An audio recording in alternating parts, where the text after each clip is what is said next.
Cartoon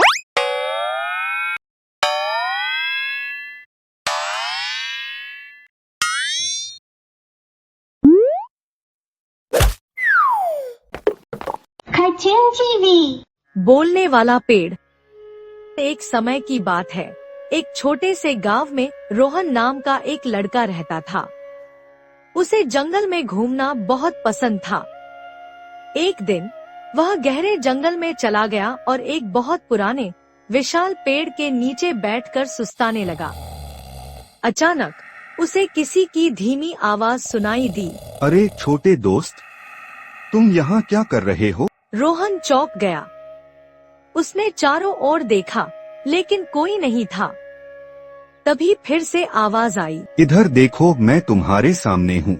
Rohan ने ध्यान से देखा तो उसे समझ में आया कि वह आवाज किसी और की नहीं, बल्कि उसी विशाल पेड़ की थी।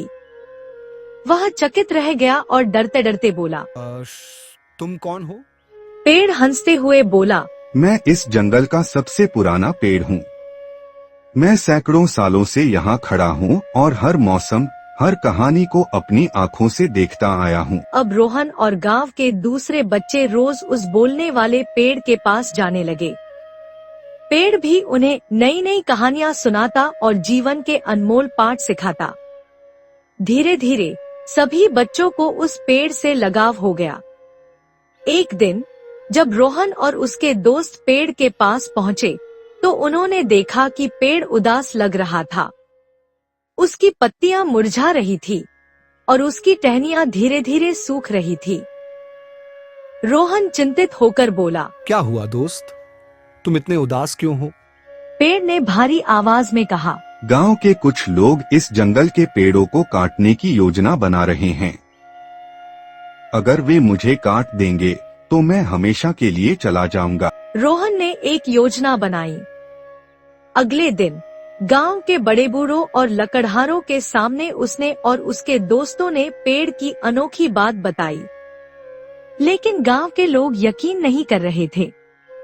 तभी पेड़ ने खुद बोलना शुरू कर दिया, अगर तुम मुझे काट दोगे तो तुम्हें बहुत नुकसान होगा।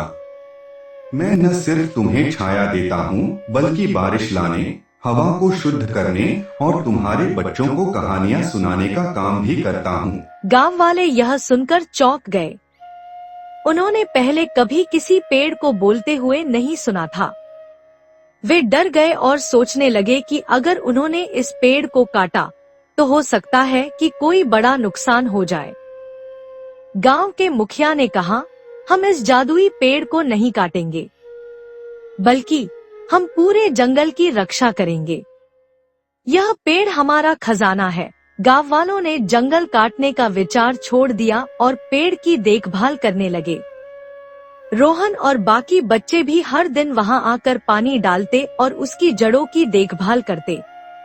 धीरे धीरे पेड़ फिर से हरा भरा हो गया और उसने एक गहरी सांस लेकर कहा, धन्यवाद मेरे प्यारे दोस्तों, तुमने मुझे बचा लिया। अब गांव के सभी लोग पेड़ से कहानियां सुनने आते थे और वह पेड़ पूरे गांव की पहचान बन गया।